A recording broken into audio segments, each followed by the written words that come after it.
Hey Human podcast. This is episode 137, and I sat down with Deborah Evans Price. She's a journalist and an author, and for those of you into country music, you may recognize her name because she writes for Billboard and Rolling Stone, and she writes about country music. And she's also the co-founder of Country Faith, and I don't want to spoiler alert, so we obviously talk about that in the show. So I won't give anything away. If there are things we talk about in the show that you find interesting, you may in fact find more information on the links page on heyhumanpodcast.com. Please check it out. I do my best to make sure that links page is full up for every episode.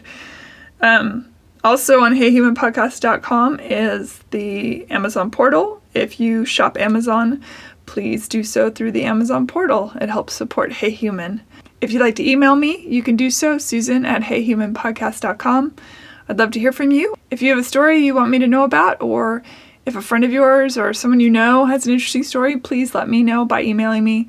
I want to hear about everything, so please do that. I hope you enjoyed this last episode of the year. I'm excited for the new year. Lots of really great episodes coming up. This one in particular I thought would be a nice way to end 2018 because we talk about faith and love and hope and all that good stuff. And so it just seemed like a nice way to close out the year. Thank you everyone for listening and for spreading the word. Huge thanks to those of you who donated this past year. It helps me keep this going on and ad-free, which makes me happy. Please rate and review Hey Human on iTunes. I really appreciate it, and I wish you all a very wonderful new year. Big love and joy and success and all the good stuff. Thanks again for listening, and here we go. Deborah, thanks for being on Hey Human. Thanks for having me, Susan. I'm excited. I'm glad you're here. How are you doing in general? Good. You know, I've just got back from LA trying to adjust to this cold weather. What were you doing in Los Angeles? I had some business meetings with editors. I've been writing for Billboard magazine for 24 years now. And went by and saw my editor there and had dinner with her one night and saw some friends. And so it was kind of fun, kind of fun trip, kind of work trip, a little both. How'd you get into journalism? I always wanted to be a writer. And so when I was growing up, I was one of those kids that I was on the elementary school paper, the middle school, and editor-in-chief of the high school paper. And at first I thought I wanted to go into television news. Because I remember when I was a senior in high school, we had a guy that came in and spoke to our class that was on the White House press corps. Oh, cool. So he talked about being on Air Force One and going and covering all these really cool news stories and stuff. So I thought, well, that's what I want to do. I'm going to major in journalism and go into TV news. Well, that was not what I was cut out for. No. I worked for a TV station for a while in college, and one day I had to go to a car accident. Another day we had to go to a shooting, and I just thought, it just was so upsetting to me. And I thought, God made people that can handle this kind of job much better than me. I thought, I want to do something that I'm passionate about, and I loved country music.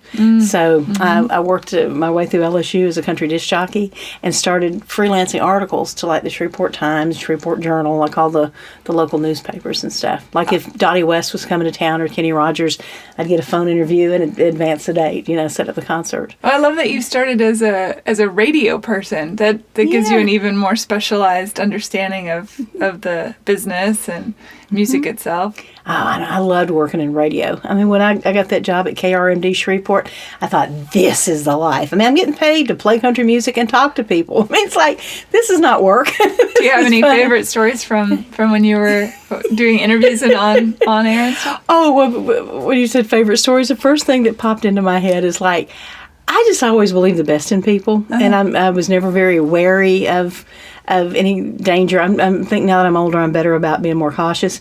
But one of my favorite radio stories was there was this little gentleman named Herman that would call me, like for a while, my first shift, I'd work midnight to 6. And then I moved my way up to working the 7 to midnight slot and eventually work daytime.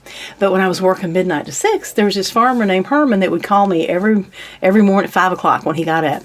Told me, the morning his little granddaughter was born, he'd tell me what his crops were doing. And so I didn't think anything about about sending him a Christmas card and having my return address. So then one day my dad opens the door. I was a college student living at home. And there's Herman with two big bags full of turnip greens. And thankfully, he was a nice man. I ended up being friends with him and his wife. They came to my wedding, But, I mean, nowadays, you just don't know what kind of, people are going to show up at your door. Oh, my gosh. But back then, I didn't think anything of it. Did you eat the turnip greens? Oh, yeah. Yeah, you did. My daddy my dad knows how to cook some turnip greens. But as far as interviews, like my first big interview back then was the Oak Ridge Boys. Oh, my goodness. I remember interviewing them. They were doing a concert there in Shreveport, and I was just so excited to meet them because I'd been listening to them ever since I could remember. And they were such nice guys. Just incredible. And then, years go by and I get married. I use one of their songs in my wedding. A song Gary Burr wrote called Make My Life With You. I love Gary Burr. Oh, I know great. Gary, yeah. He's great. And it's funny because the first time Georgia, Oh, I know Georgia. Yeah. I love her. I talked to her forever. Good people. And, but it's funny, the first time I interviewed Gary, I mentioned, I used one of your songs in my wedding. And he goes, stuff like that makes me nervous because if it doesn't work, I'll feel like I had a party. I'm like, no. We've been married and at this point, we've been married 33 years. Yeah. I think things are going to be okay. I think so. He made it over that first 30-year rough patch. Exactly. Yeah, Gary's an incredible songwriter. Oh, he is. He wrote one of my favorite songs in front of the Alamo. Hal Ketchum. Oh, yes. Yeah. Boy, I miss Hal. Like, somebody told me he's starting to do dates again. I want to say he does. I've met his wife before on various things, and she's really wonderful as well. And I follow her here and there. I haven't lately, but on social media, and she talks about him a little bit. So I think he was at least last year. Yeah, I hope so. He's a great If you're artist. not, you should be, Hal, if you're listening. Yeah. Oh, you definitely need to be out there singing for people. That's, Now, Oak Ridge Boys, who are actually, so you are out talking about these records, the Country Faith records. Yep.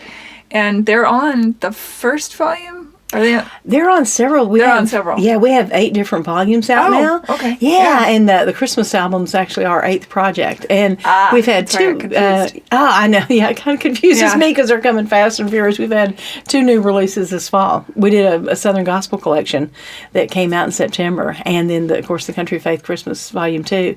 And the Oaks are on. They've been on several of the albums, and they're on the Southern Gospel collection. And one of the things I love so much about what I get to do is because I've been in Nashville 35 years. So the fact that I've been at this a long time, a lot of the artists I interview repeatedly, pretty much every time a new album comes out, and you get to know them really well. And so like I've got to know the Oaks, and Dwayne is just precious. I fell about a year and a half ago and broke my back, and he was texting me, telling me he was praying for me, and I lost my mom this past spring, and he sent me this song. He said, "This is going to be on our new album, and I hope it makes you feel better." Oh, that's so sweet. Isn't that sweet? Yeah. It's called Brand New Star. And so that's on the Country Faith Southern Gospel. And it's just, I love that song. It's talking about there's a brand new star up in heaven tonight. Oh, that's beautiful. I'm sorry about your loss. Oh, thanks. It's hard. There's no easy thing to say about something like that. No, it's because she had always been really healthy, and she lived with us the last 5 years. She'd lived with my brother before and helped him raise his kids. He was a single parent. And when he got transferred to Kentucky, she moved in with us. And she just started feeling bad. And then I'd love to tell your listeners, Susan, anytime you feel like something is off, get it checked, and get it checked soon. Because Mom knew something was not right, but she just kept kind of brushing it off. And, I'll get it checked out. Or, I'm sure it's nothing big. And well, by the time she finally had gotten really weak and really sick and couldn't get up one day and had us call the ambulance. And at that point, they diagnosed her with lung cancer, and it had spread to her kidneys and her liver, and there was nothing they could do. Yeah. And I just, every day I wish that she had, because we were badgering her. I mean, we were like every day, like, you need to get that checked, you need to get that checked. There's real fear for people, they feel like if they go in, they're going to hear the worst. Yeah. But of course, if they don't go in, it's going to be the worst. So it's the lesser of two evils. Exactly. At least then they have a fighting chance. So yeah. I think a lot of people are like that. They're afraid to get bad news, and her brother had cancer, and it had been a really rough road. And I think she had made up her mind that if something was wrong, she didn't want to do chemo and radiation and the things that he had done. It had prolonged his life, but he was really miserable there for over a year. So I think Mom had kind of decided, well, she had told us after, because we were trying to talk the doctors into, can you do anything for her? And they're like, oh, no, we just, So she made peace with it. She did. She said that she was at peace with it, and she knew that God was taking care of her, and she just remarkably just was not upset when the doctor came and gave us the news. She said, well, I'm not really surprised, and I'm okay with this. And the rest of us were not okay with this. We were, God only cries for the living. Yeah. Exactly. Because I know where she's at, and she's up there with Jesus and my grandma, so I know she's good. Mm-hmm. But it's going to be hard this Christmas with her not being here. Yeah. I'm sure, though, you feel her all around you and such. Oh, yeah. I do. I mean, and like when something good happens, I'll talk to her and tell her, And, yeah, that's good. I mean, I think people stay alive forever as long as we continue to say their name, As I agree with you. Continue to feel their presence, then they exist. Yep. Yeah. I agree with you 100%, especially I have a little nephew that was like her great-grandson. And so Caleb is 11, and so, he still talks about Dee all the time. So I love that he was old enough that he's always going to have those good memories, and talking about her keeps her alive for, for him and for everybody. Do you tell him stories about her and all that? And, oh, yeah. Tell her stuff that she used to do with us when we were kids and how much easier she was on him. Well, yeah, the grandkids and the great-grandkids, I feel like, probably get the best of all the worlds because they just get the good stuff. Oh, yeah. Yeah. So how does your faith wrap around things like that when stuff like that happens? Because clearly you have a lot of faith. So how do you make peace with all these things? Where do you go with that? I take great comfort in the fact that God's in the middle of all of it. I have always believed in God ever since I was a little girl. I really can't remember a time when I didn't know Jesus was looking out for me. And I always thought everybody thought like I did. And it was really a big wake-up call as I got older to find out that people didn't believe in God. I'm like, what? Because that's where my strength and comfort comes from. Sure. And even when something bad happens, and I feel like there's a reason for everything. And like when I fell and broke my back, I was so embarrassing. I was getting out of the shower and walking across the bathroom and slipped on the tile and went down and fractured my L1 vertebrae. And it didn't heal like it was supposed to. I ended up having to have surgery, and it was like a months-long situation, being flat on my back, taking pain pills, and just, it was just a rough recovery. And I remember at first thinking, oh, why did this happen, But then I thought, God has a reason for everything. And a good friend of mine told me, she said, I've been praying for you to feel better and praying about all this that's happening with you. And she said, I feel like God was protecting you from something. That there was something that you needed to slow down and stay home and stay out of, and that this was God protecting you. So that really made me feel better, see a sense of purpose in things. And the same thing with, when Mom passed away. But Christians aren't immune from tragedy. We're not immune from heartbreak, but we've got somebody to help us get through it. And I can't imagine somebody, I have a good friend who's an atheist, and I'm like, well, where do you think your mom is? Because his mom had passed on years ago. And he said, in the ground in New Jersey. I'm like, I don't buy that. I'm like, I just couldn't handle losing somebody I love if I didn't have the hope of seeing them again in heaven. So. What was their response to that? He goes, well, I don't know. I don't think the way you do, And I told him, I said, okay. I said, so what kind of car do you drive? And this is back a few years ago, and he goes, Nissan Pathfinder. I said, okay. A solid car. Yeah, solid car. And I said, okay. I said, so if you think that is the best car on the road, that is the vehicle that gets you where you need to go safely and takes care of you, do you not want to tell everybody that is the way to go? I said, and he said, so you're saying God is your Pathfinder? I'm saying, exactly. I'm like, God and my faith is a vehicle that gets me where I want to go. Heaven. God is what gets me through every storm, every difficulty. I'm like, I don't see how you operate without that in your life. So anyway, if anyone from Nissan is listening, I have a feeling they just contacted the president of the company and said, oh my gosh, God is our Pathfinder. That's it. The new ad campaign. Yeah, you heard it here first. Because that same friend, and I don't know where exactly he is now in his spiritual journey, but that same friend, I got cancer, and this has been over a decade ago. And that friend sent me a card and said he was praying for me. Mm. And I looked at my husband, I said, you know what? If it took me getting cancer for my friend to be talking to God, I see purpose in this, I'm good with it. I mean, and I just felt like there are blessings in the middle of the roughest times, you know, if you take a moment and look for them. So you had cancer as well. Yeah. Goodness, you're ticking off all the boxes, aren't you?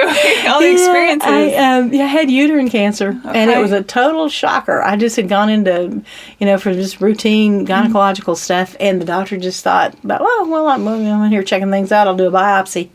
And so I was totally stunned. They called me like on a Friday, like I'd had the procedure earlier in the week, to tell me. And I always thought they had to call you in and give you a hug and tell you have cancer. Nope, told me over the phone. I'm like, what? Wow, I'm surprised with that too. Shocked. Yeah, I've always thought it had to be like an in-person thing, but no, I guess they can tell you over the phone. What's your favorite pie? Yeah. That's always a big a red flag. But I remember that Friday, I was just like, it was shocking news. And I cried all weekend because at the time my son was 13, I didn't want to leave Trey, I didn't want to leave my husband. But by Monday, I just had this peace come over me. Like the Bible talks about that peace that surpasses understanding. I had that. I felt like if I go, I'm ready. Jesus and my grandma, I'll be up there with them. But I thought, obviously, if it's God's will, I want to stay down here and, be with my husband and my son. But I just had this peace. And my friend Gina said, you're the most cheerful little person with cancer I've ever seen. This is just kind of odd. And I'm like, well, no, I just felt like everything would be okay. That's a great part of healing, too, is a perspective like that, I think, brings about healing in general. Yeah. Oh, I know. I think a lot of healing is attitude. Just knowing that you're going to get better, and just praying and just, obviously doing all the right things. And for anybody out there that's suffering from anything, pineapple juice, it's got bromelain in it. That's like a very good healing agent. So I eat pineapple every day. That's good for you. Yeah. Pineapple is great for you. It's a great anti-inflammatory, and it tastes really good. Exactly. Pineapple's great for you. Yeah. But yeah. So I've, it's funny because brought to you by Dole. But yeah, so God has been, right there at every high point, low point, every point in between in my life. Just a constant comforting presence. And as is music, I assume. Oh, yeah. I love music. All kinds of music. Like, my son is I love the fact that Trey listens to everything. Like, he loves the Eagles. He loves Queen. He loves Foreigner, all this classic rock stuff. Yeah. Oh, he does, And then he introduces me to Japanese pop music that I can't even understand the lyric, but it's so much fun. I'm just singing and dancing in the truck, J-pop is great. They usually pick out one or two English words and just sing that over and over again too, which is so much fun. It is. It's so catchy, And I love Native American music and the flute music. Yeah, absolutely. And, I like the drums. I do too. Yeah, it's very peaceful. Yeah. So I just listen. I love all kinds of music. But country, I love Christian music. I love gospel music for the messages and stuff.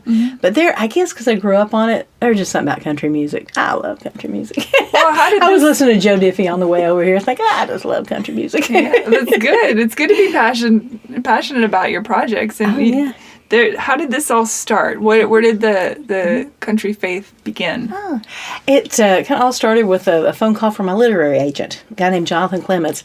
He'd heard that Zondervan Publishing was looking for a writer that could put together a book of country artists talking about their favorite Bible verses. Oh. And so he got me a meeting with the publisher, Bob DeMoss, and it was Bob's idea to do this kind of book because one of the things that his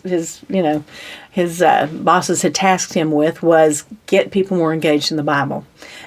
So he thought, well, what better way to get country music fans, more interested in reading their Bible than to find out, what Brad Paisley's favorite scripture is or Carrie Underwood's favorite scripture.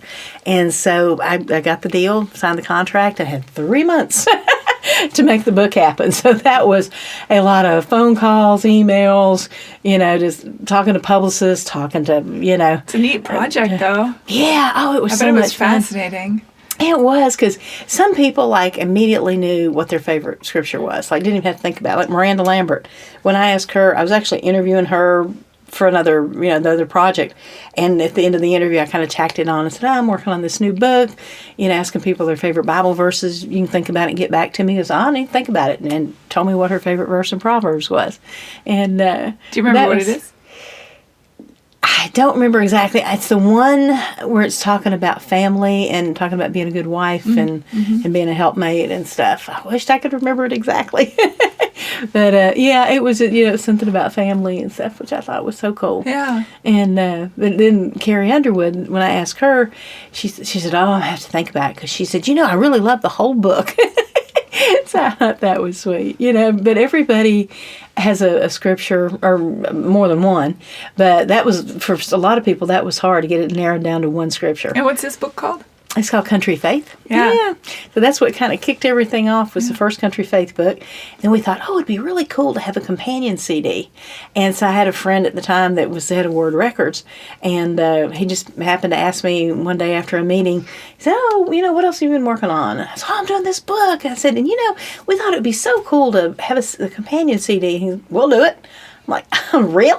It's that easy to get a record deal? It was Rod Riley. I love him, and he's moved on. He's no longer the head of Word, but yeah, he said we do a lot with country gospel music. He said we'd be happy to do that. So therefore, this was back in 2013. I think it was that our first book came out, and the first CD that came out with it. And then a couple years later, we did the follow-up Country Faith Christmas, which was a book where people are sharing their Christmas memories, their favorite recipes, and we've got all these cute photos, like Alan Jackson when he was a little boy sitting on Santa's lap, and still taller than Santa. Probably so, yeah. I know, he and my husband are both 6'4". Yeah, he's a tall man. He is, and he's and one of the sweetest people on the planet. I love Alan. He's one of my favorites. Him and his wife Denise are just good people. I've not yet met him, so. Oh, you'll love him. He's just very, quiet and soft-spoken, and he's a good mustache. Yep. Reminds me of my dad's mustache. He does. He's great. He knows everything about country music and cars. I think I've read about that. He's really into cars. Oh, yeah. I love classic cars. Oh, I do too. As a matter of fact, I don't know that I'll ever get enough money to fix it up, but we're working on it. But I have a 78 Trans Am. Cool. Yeah, I love that. Remember the Smokey and the Bandit cars? Yeah. So it's kind of in pieces in the garage, but eventually I want to. Oh, yeah. That's great. I love going to classic car shows. Oh, They're works of art. It's just, it's so neat to see the history, and there's so much pride in how things were put together, and the interiors are stunning. I just love it. Mm-hmm. They're magical. It's neat. Oh, they are. And they don't make cars now like they used to. No. Back then, the body styles and everything were just so cool and so different. And they were metal. Like nowadays it's plastic or, aluminum. They just, they don't hold up like the way they used to, Yeah, that's true. So do you have a favorite of all the records that have come out that you've done? Ooh, that's hard. Oh, that's hard. Oh. Because they're all collections. Mm-hmm. Do you have a favorite Christmas and or gospel song, just in general? Oh, yeah. Favorite gospel song is Amazing Grace. It's a beautiful one. I mean, I just love that. That's just my favorite song of all time. Mm-hmm. And it's funny, something I did recently, they asked me for my top 5 songs. That's hard. You think how many great songs. Mm-hmm. But there's a gospel group. I think they've disbanded, but they were around for probably 20 years. The Bishops, and Mark Bishop wrote this song called "You Can't Ask Too Much of My God," and that's probably my second favorite behind "Amazing Grace." It's just a great song, And then anything Jason Crabb sings, that's right. I love the song "Go Rest High." That song always makes me cry. Me too. Yeah. And it seems like every funeral I've been to since Vince Gill wrote that, everybody always uses that as a great send-off. It's a great touchstone, I think, for for all the feelings that are encompassed in that in death. That's true. Yeah. What's your favorite gospel song? That one or that one? Yeah, that for sure. Yeah. My favorite Christmas song is let's see, either God Rest You Merry Gentlemen, which I love that song, or Angels We Have Heard on High. I think that's my all-time favorite. I love that. Yeah, I love singing it. It's funny because I get kind of curmudgeon-y if they start playing Christmas music before Thanksgiving. Because I think that there is the whole idea of the commerce of Christmas makes me a little nuts, because like anything, I think there's a magic to a season, whether it's spring, winter, fall, whatever, and for me, at least, the idea of bringing Christmas on too soon takes away the specialness of it. I agree with you. And so for me, when I walk into a store at Halloween time and I see Christmas stuff being put out, I think, really, like, can we just take a breath? Let's at least get through Thanksgiving and experience that moment, and experience our moments in those little insular pods. Yeah. But maybe I'm just I agree with you. No, I agree with you. And some people just rush the season. Yeah. I mean, it's like I couldn't believe how much Christmas stuff was coming out at Thanksgiving. I'm like, what? Yeah. Yeah. All that thing, even the Black Friday, like, hurry up and buy as much stuff as you can, and all that stuff just seems to really miss the point for me, but I agree with you. Yeah, I get caught up in that stuff a lot. Even like the Veterans Day sale, I think, you know what? Let the veterans have their day. Don't hack a sale onto it. Exactly. All that stuff gets under my skin, and I get it. Commerce rules the world, but it's still, I'm like, it kind of feels icky to me. I know some things should be sacred. The sacrifice of our veterans and the birth of our Lord. I mean, just every moment should be in its moment. Yeah, that's what I think. But I'm just one person. What do I know? No, I agree do you with have a favorite Christmas song? Oh boy, that's hard because there's so many good ones. That's hard. Probably, I love Brenda Lee's "Rocking Around the Christmas Tree," and the cool thing is, she's a character. Oh, I love her. She's about this tall, 2 inches tall. She fits in my pocket. She is so sweet. And this year is the 60th anniversary of when she recorded that. Wow. She was 12. Isn't that something? That is 60 something. years people have been grooving to that song. I love that. Gosh, who wrote that one? Johnny Marks. Okay. Yep. Okay. And she said she felt like she was so lucky to get that. I mean, she was a 12-year-old child, and he'd written a lot of big stuff. And, he wanted her to record it. And she talked about Owen Bradley stringing up the lights in the studio and making it all Christmassy for her. And I love that one. There's one on the Country Faith Christmas Volume 2, the new Christmas album, called Do Not Be Afraid by John Barry. And I love that song. It's on John's Christmas album that came out a couple years ago. And a friend of mine, Scotty Wilbanks, do you know Scotty? I don't think so. Scotty and Jason Weeks wrote that. Scotty toured with Third Day, the Christian band, and he's got a studio in near Atlanta. And Scotty's one of the writers on that. And I fell in love with it before I even knew Scotty wrote it. But it's just because it talks about do not be afraid. I bring good news. It's just such a great reminder of what Christmas is really all about. And life. Yep. As well. Exactly. Yeah. That I'm down with. The feeling that people get. Well, I mean, it's a tricky time of year, right? As you were talking about not having your mom around, and then it coming into Christmas time. I think for a lot of people, the holidays have all sorts. It's a gamut, right? It can be very sad and very lonely, and then it can be really exciting and jubilant, and that do not be afraid idea is.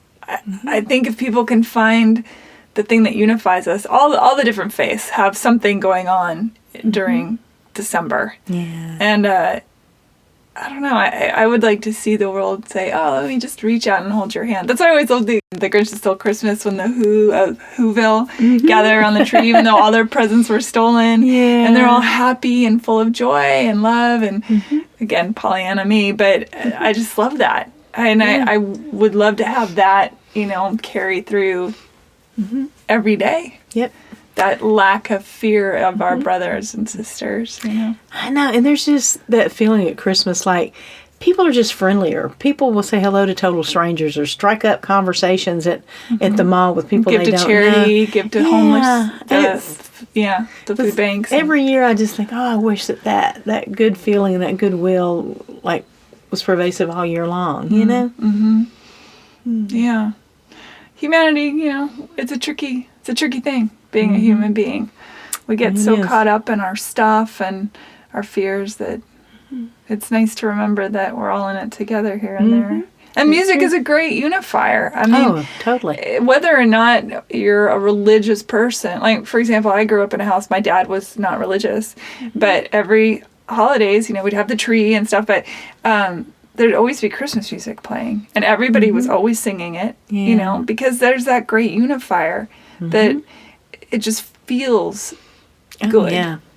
How do you curate the records? How do you pick the songs that are going to go on them? Oh, that's so hard every time. I imagine it's really hard. Especially because we have to get it down to like 15 or 16 Well, do the artists come in and say, I really want to do this song, or do you really make the call? Well, it's me and my business partner Danny and a couple of guys at the record company. But I kind of start the list. Like, here's what here's the things I think, and then everybody kind of piles on and makes suggestions. And what's been really cool is, as Country Faith has grown, we have a lot of artists and managers pitching us. But first it was just us trying to see what we thought we should put on there, and then what we could get permission from the other record companies and stuff.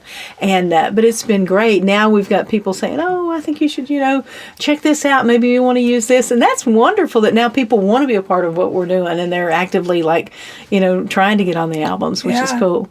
But yeah, generally I kind of just start like making a list, and then checking the guys will start, and then we just there's a great guy named John Chapman at the record company at Word, and he has the hard job of like taking care of the logistics, and sending out the contracts to make sure that we have permission to use everything.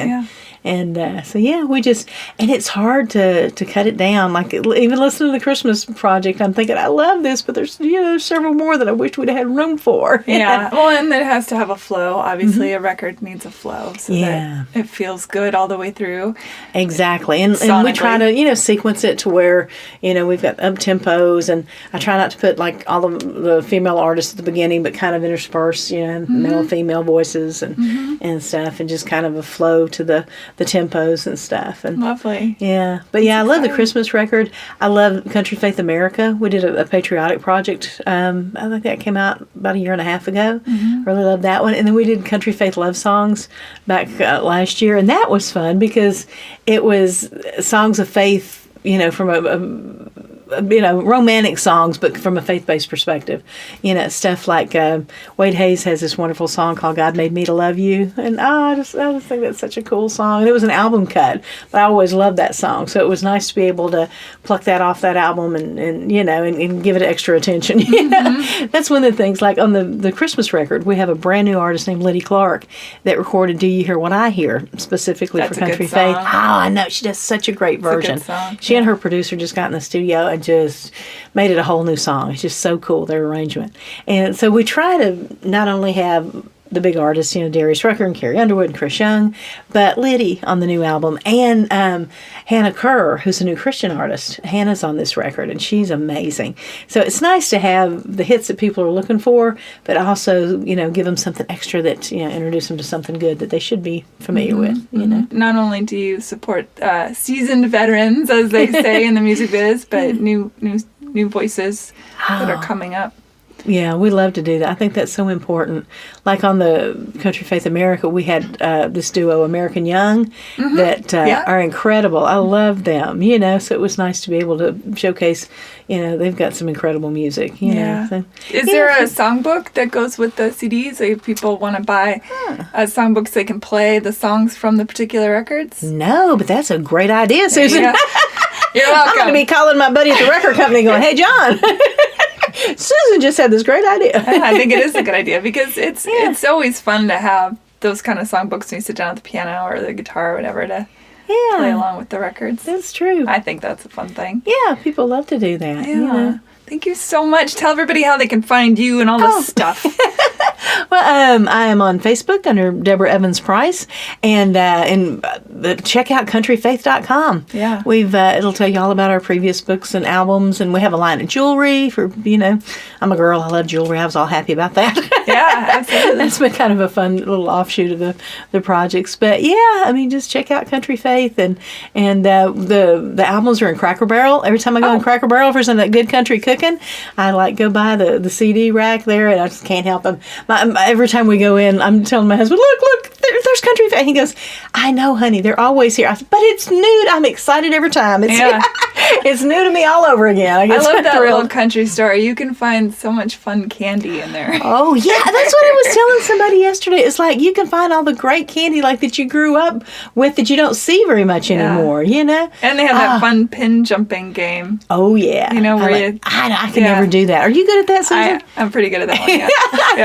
I don't think I have ever managed to get that. Pretty good. The trick is to hold one pin and then dump the rest over your shoulder, and then when no one's looking, and then you're like, look, I'm a genius. That's what I need. That's a good trick. I will remember that. Deborah, thank you for being on the show. I really appreciate it. Thank you for having me, Susan. Thank you for making the world a better place. This is very important what you do. Thank you. I feel it is as well. Thank you. Help bring people together by reminding us that we're all more alike than we think we are. Absolutely. Amen to that. Yeah. Thanks, everybody, for listening. Bye. Thank you. Bye-bye.